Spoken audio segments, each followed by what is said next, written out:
కొందరు ఎంతో మంచి హృదయంతో వారు అభిమానించే వారికి ప్రజెంటేషన్స్ ఇస్తూ ఉంటారు. పుచ్చుకునేవారు వారి అభిమానానికి ఆప్యాయతకి పొంగిపోయి నిండి హృదయంతో పుచ్చుకుంటూ ఉంటారు. కానీ ఒక్కొక్కసారి కొందరిచ్చే ప్రజెంటేషన్స్ ప్రాణాంతకంగా తయారవుతూ ఉంటాయి. ఒకసారి నేను ఒక కల్చరల్ అసోసియేషన్ వారి యూనివర్సిటీ ఫంక్షన్కి ప్రిసైడ్ చేయాల్సి వచ్చింది. వారంతా నా అభిమానులు. మద్రాసులో ఉన్న తెలుగువారు వచ్చి పిలిస్తే రానని చెప్పబుద్ధి కాలేదు. జార్జ్ టౌన్ వైపు ఉన్న తెలుగు వాళ్ళంతా ఏనాడో మద్రాసులో స్థిరపడ్డవారు.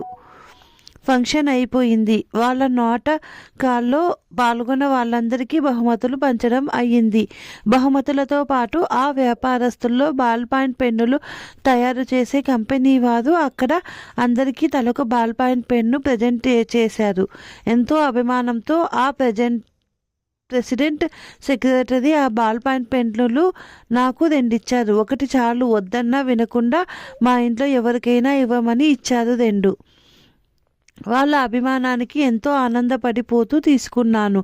ఆ బాల్ పాయింట్ పెన్నులు చూడడానికి చాలా అందంగా ఉన్నాయి. పెన్నుల్లో ఒకటి మా చెల్లెలు కొడుక్కి, ఒకటి మా అత్తగారికి ఇచ్చాను. ఆమె ఎవరికైనా ఇచ్చుకోమని, మరి నీకో అన్నదామె. నాకు పెన్నుతో రాసే అలవాటే కనుక వద్దన్నాను. చూడ్డానికి చాలా అందంగా ఉన్న ఆ పెన్ను ప్రాణప్రదంగా అట్టే పెట్టుకున్నారు మా అత్తగారు. ఆమె మడిగా పెట్టుకునే తిరుచూర్ణం పెట్టెలో ఆ బాల్ పాయింట్ మా వంటవాడు అడిగాడు. ఇవ్వనన్నారామె. ఆమె అన్నాడే అనుకోకుండా మా అన్న కూతురి పెళ్లి నిశ్చయమైంది.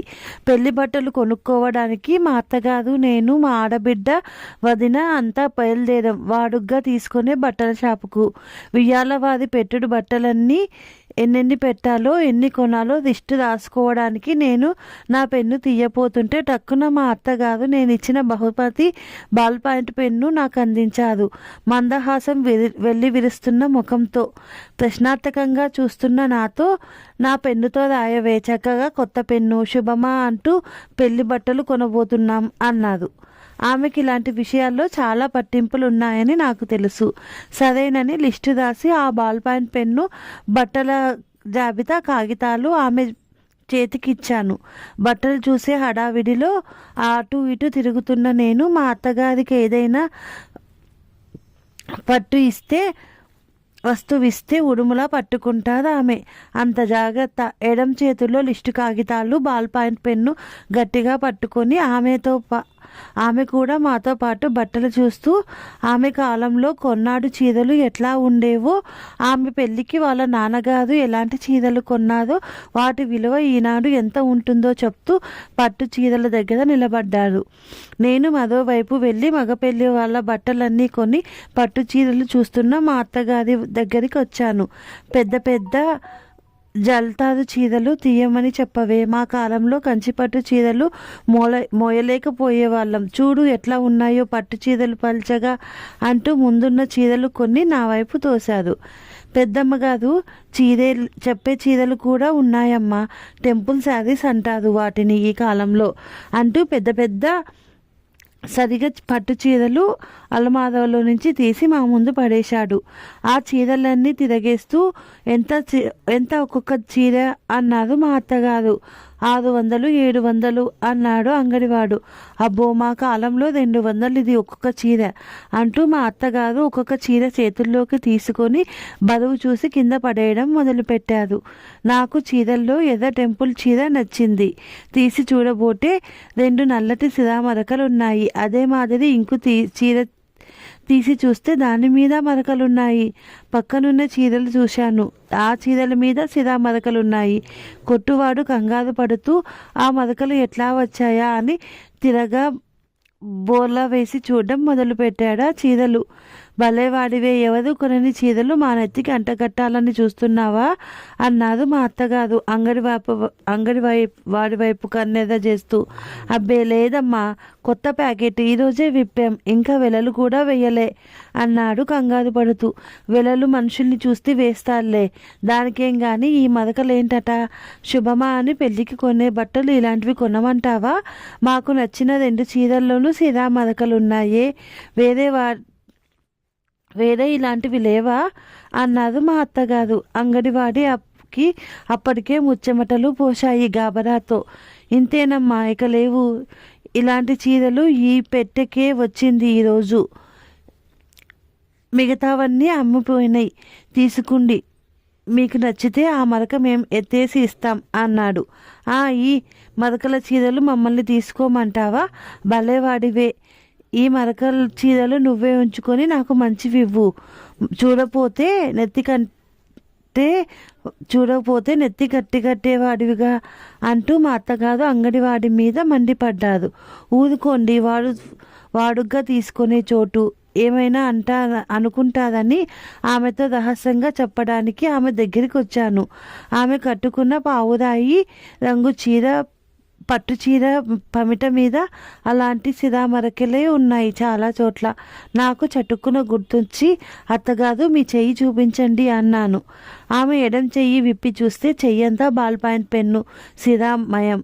నా గుండె గతుక్కుమంది. అన్ని చీరల ఖరీదు ఇమ్మంటారేమో. నాకు గాబరాతో ముచ్చెమటలు పోసాయి. అంగడివాడి ముఖం నల్లబడ్డది. మా అత్తగారు డేంజర్ అని గ్రహించి, మెల్లగా వెళ్ళిపోదాం రావే అన్నారు నా చెవి దగ్గరికి వచ్చి. నాకు నవ్వొచ్చింది. విషయం బెడిసిందంటే పెద్దవాళ్ళు పిల్లి కళ్ళు మూసుకొని పాలు తాగిన విధంగా నడుచుకుంటారు. మా అత్తగారి చేతిని, మా అత్తగారిని, అంగడివాడిని, గుదుమని చూశాను. మా అత్తగారు అసలు ఏమీ జరగనట్టే వాడి వైపు చూడకుండా, బంగారం లాంటి నా చీర పాడయిందే, కొత్త చీర అంటూ వాపోవడం మొదలుపెట్టారు. నేను అంగడి వాళ్ళ చీరలు అన్నీ పాడయ్యాయే, ఏమిటి మార్గం అనే ఆలోచనలో పడ్డాను. వాళ్ళేదో ఆ మరకలు తీసేసుకుంటారంటున్నారుగా, మనం పోదాం పదవే. ప్రతిదీ సింగినాదంలా బాధపడతావు. పై మడత లోపలికేసేసి వాళ్ళు అమ్ముకుంటారులే, పద అన్నారు మా అత్తగారు. నా మనసు ఒప్పుకోలేదు. దోసిలా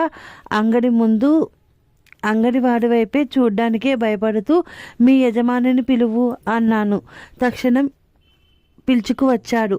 ఆ సిరా మరకల చీరలన్నీ నేనే కొంటానని చెప్పాను.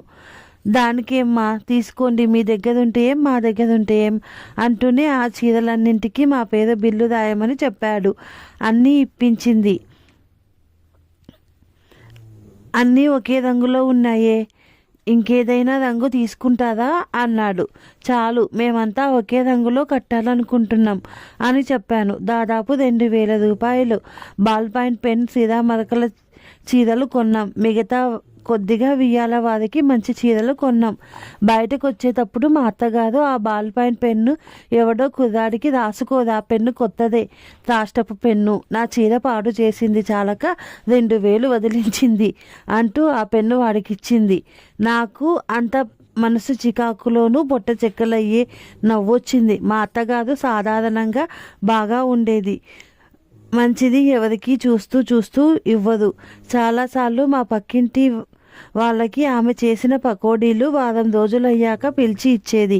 చేశాను, మా పిల్లలు నోట పెట్టలేరు, మీ పిల్లలకి ఇవ్వు అని ఇచ్చేది. నాకు ఆ సమయంలో ఆమె చెకోడీలు గుర్తొచ్చాయి.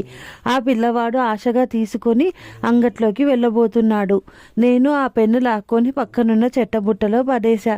అదేమిటి, వాడు రాసుకునేవాడుగా అన్నారు. రాసేదానికి ఏముంది, లోపల మళ్ళీ కొన్ని గుడ్డలు ఖరాబు చేస్తాడు వెధవ పెన్ను అన్నాను. ఆ పెన్ను ముట్టుకోవడానికే కంపనం కలిగిన నేను, అవునులే దరిద్రపు పెన్ను, ఎంత దండగా అంటూ ఇంటికి వచ్చినంత దూరం ఆ బాల్ పాయింట్ పెన్నును అది ప్రజెంటించిన వాళ్ళను తిడుతూనే ఉన్నారు. మా అత్తగారు ఇంటికి వస్తూనే మా చెల్లెలి కొడుకు వాడికి ఇచ్చిన బాల్ పాయింట్ పెన్ను నా ముందు తీసుకొచ్చి పడేసి, చూడమ్మా వెధవ పెన్ను, నేను పండక్కి కొనుక్కున్న కొత్త షర్ట్ అంతా సిరా చేసింది అంటూ షర్ట్ చూపించాడు. రోలొచ్చి మద్దలతో మొదపెట్టుకున్నట్లుంది నీ గొడవ. నీ బోడి షర్టు పోతే పోయిందిలే, మా గతి చూడు, వేలు పెట్టి సిరా మదకల చీరలు కొనుక్కొచ్చాం.